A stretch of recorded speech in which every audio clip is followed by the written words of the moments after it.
இயேசுவின் ரத்தம் ஜெயம். Praise the Lord my dear brothers and sisters. இந்த நாள்லையும் ஆவியானவர் உணர்த்தின காரியம், அறிவினால் செயல்படுகிறோமா? ஆவியானவர் உணர்த்தின வசனம் கொரிந்தியருக்கு எழுதின முதலாம் நிருபம் அதிகாரம் 8 வசனம் 11. பலவீனமுள்ள சகோதரன் உன் அறிவின் நிமித்தம் கெட்டு போகலாமா? அவனுக்காக கிறிஸ்து மரித்தாரே. And through thy knowledge shall the weak brother perish, for whom Christ died. 1 Corinthians chapter 8 verse 11. இந்த இடத்திலே அப்போஸ்தலனாகிய பவுல் என்ன சொல்லுகிறார் அப்படின்னா, உன்னுடைய அறிவின் நிமித்தமாக நீ செயல்படுறதுனால உன் சகோதரன் கெட்டு போவது சரியா? அப்படி இருக்கக்கூடாது. ஏனென்றால் அவனுக்காகவும் இயேசு கிறிஸ்துவின் ரத்தம் சிந்தப்பட்டு அவர் மரித்திருக்கிறார் அப்படின்னு இந்த இடத்துல எழுதுகிறார். நாம் இன்றைக்கு நம்முடைய அறிவினால் செயல்படுகிறோமா? நம்ம கொஞ்சம் யோசித்து பார்க்கணும். அதாவது இன்னைக்கு நம்ம அநேகர், கிட்டத்தட்ட எல்லாருமே ஒரு காரியத்தை எதன் மூலமா நம்ம செயல்படுறோம் அப்படின்னா, அறிவை கொண்டுதான் அதை ஆராய்ந்து நம்ம செயல்படுறோம்.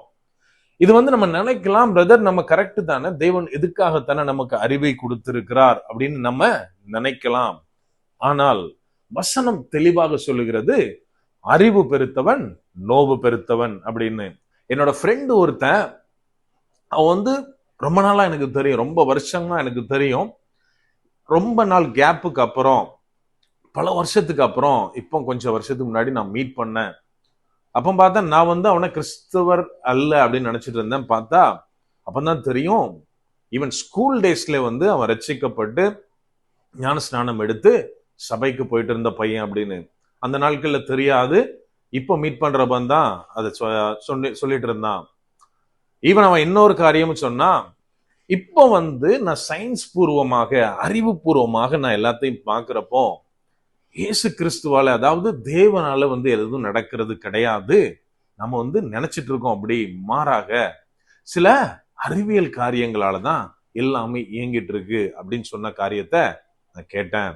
எனக்கு அன்பானவர்களே, இன்னைக்கு நம்ம அநேகர் என்ன நினைக்கிறோம் அப்படின்னா, நம்ம கொஞ்சம் படிச்சுட்டோம், சில காரியங்கள், சில தியரிஸ் நம்மளுக்கு தெரியுது.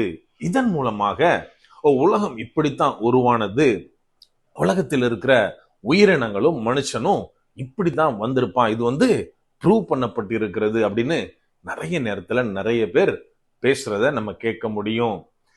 நம்ம நல்லா ஒண்ணு புரிஞ்சுக்கணும், இந்த சயின்ஸை கொண்டு நம்ம தேவனை தேடினால் நமக்கு நிறைய கொஸ்டின் தான் வரும். லூயிஸ் பாஸ்டர் என்கிற ஒரு சயின்டிஸ்ட் அவர் யார் அப்படின்னா, founder of microbiology and immunology, அதாவது நுண்ணுயிர்களை குறித்த அந்த பாடத்தை அவரு ஃபவுண்டரா இருக்காரு.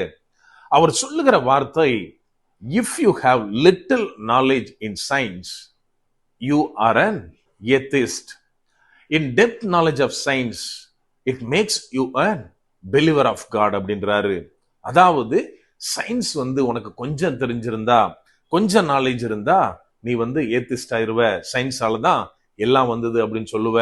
மாறாக அந்த சயின்ஸை பத்தி ஃபுல்லா படிக்கிற, உனக்கு டீப்பான ஒரு நாலேஜ் இருக்கு அப்படின்னா, நீ கண்டிப்பா தேவனுடைய பிலீவர் ஆயிருவ அப்படின்னு சொல்றாரு. இதுதான் யாரு, நுண்ணுயிரிகளை குறித்து அதை அணு அணுவாய் ஆராய்ந்த ஒரு சயின்டிஸ்டோட வார்த்தையா இருக்கு.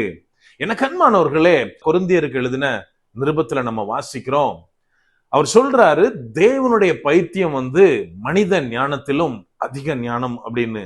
அப்படியானால் இன்னைக்கு நம்ம நினைச்சிட்டு இருக்கோம், எனக்கு நான் படித்த, நான் கற்றுக்கொண்ட இந்த அறிவினாலே அநேக காரியங்களை தெரியும், இதன் மூலமாக சில காரியங்களை நான் இருக்குன்னு நிரூபிக்க முடியும், இல்லைன்னு நிரூபிக்க முடியும் அப்படின்னு நிறைய பேரு தேவனை குறித்து கொஸ்டின் மார்க் எழுப்புறதை நம்ம பார்க்க முடியும். அவர் எல்லாரும் எப்படின்னா, அவங்க நினைச்சிட்டு இருக்காங்க நம்மளுக்கு தெரிந்தது, எல்லாமே புரிந்தது அப்படின்னு. ஆனால் இந்த இடத்துல அப்போஸ்தலனாகிய பவுல் சொல்லுகிறார் 2ஆம் வசனத்துல, எது தெரியும் நினைக்கிறீங்களோ அதுல உங்களுக்கு எதுவுமே தெரியாது அப்படின்னு. ஆகவே நம்ம என்ன பண்ணணும் அப்படின்னா, தேவனை நம்ம விசுவாசத்தின் மூலமாக பார்க்கும்போது அவரை கண்டுபிடிக்கலாம். மனிதர்களை நம்மளுடைய அறிவின்படி போகக்கூடாது, மாறாக தேவனாலும் தேவனாலே நமக்கு உண்டாயிருக்கிற அன்பினாலும் அவர்களை பார்க்கும்போது அவர்களை ஆதாயப்படுத்திக் கொள்ளலாம். அதனாலதான் இங்க அப்போஸ்தலனாகிய பவுல் சொல்லுகிறாரு, அறிவின் நிமித்தமாக பிறருக்கு இடரலாய் அவர்களை பலவீனவர்களை மேலும் நம்ம குழப்பக்கூடாது, பலவீனப்படுத்தக்கூடாது. ஏன் அப்படின்னா அவர்களுக்காகவும் கிறிஸ்து தமது இரத்தத்தை சிந்தி இருக்கிறார். சோ நம்ம செய்ய வேண்டிய காரியம், என் அறிவுபூர்வமாக காரியங்களை பார்க்க கூடாது, அறிவுபூர்வமாக ஜனங்களை பார்க்க கூடாது, அறிவின் வழியாக தேவனை தேடக்கூடாது. மாறாக விசுவாசத்தினாலே தேவனோடு இருந்து அன்பினாலே ஜனங்களை மீட்புக்குள்ளாய் நடத்த வேண்டும். அப்படியே கண்களை மூடுவோமா? அன்பான ஆண்டவரே, இந்த நேரத்திலே அப்பா உம்மை நோக்கி பார்க்கிறோம். ஆவியானவர், நீர் எங்களோடு இருக்கிறீர், அதற்காக நன்றி செலுத்துகிறோம். அப்பா, நீர் எங்களுக்கு ஞானத்தை தந்திருக்கிறீர் தகப்பனே. ஆனாலும் அநேக நேரத்துல நாங்க உண்மையே ஓவர்டேக் பண்றவர்களாய், சில காரியங்கள்ல எங்களுக்கு எல்லாம் தெரியும், நாங்கள் இந்த விதமாக சயின்ஸை ப்ரூவ் பண்ணியிருக்கோம்னு சில மாய்மாலங்களுக்குள்ளே சிக்க கொண்டு இருக்கிறதை ஆவியானவரே நீர் அறிந்திருக்கிறீர் தகப்பனே. அப்பா, உமது கரத்திலிருந்து எல்லாவற்றையும் பெற்றுக்கொண்ட நாங்கள் எப்போதும் உம்மை நாங்கள் தேவனாக ஆராதிக்கிற அந்த கிருபை எங்களுக்கு தாங்க. அப்பா, எந்த விதத்திலும் தகப்பனே விசுவாசத்தை விட்டு விலகி விடாமல், எங்க அறிவு மூலமாய் உமக்கிட்ட வராம தகப்பனே, அன்பினாலே உமது பிள்ளைகளாய் உமது கரத்திற்குள்ளாய் இருக்க ஆவியானவரே நீர் எங்களுக்கு உதவி செய்யுங்க. முற்றிலுமா எங்களை தாழ்த்தி ஒப்பு கொடுக்கிறோம். பலப்படுத்தி ஆசீர்வதிங்க. மீட்பர் இயேசுவின் மூலம் ஜெபிக்கிறோம். ஜெபம் கேளும் எங்கள் நல்ல பிதாவே.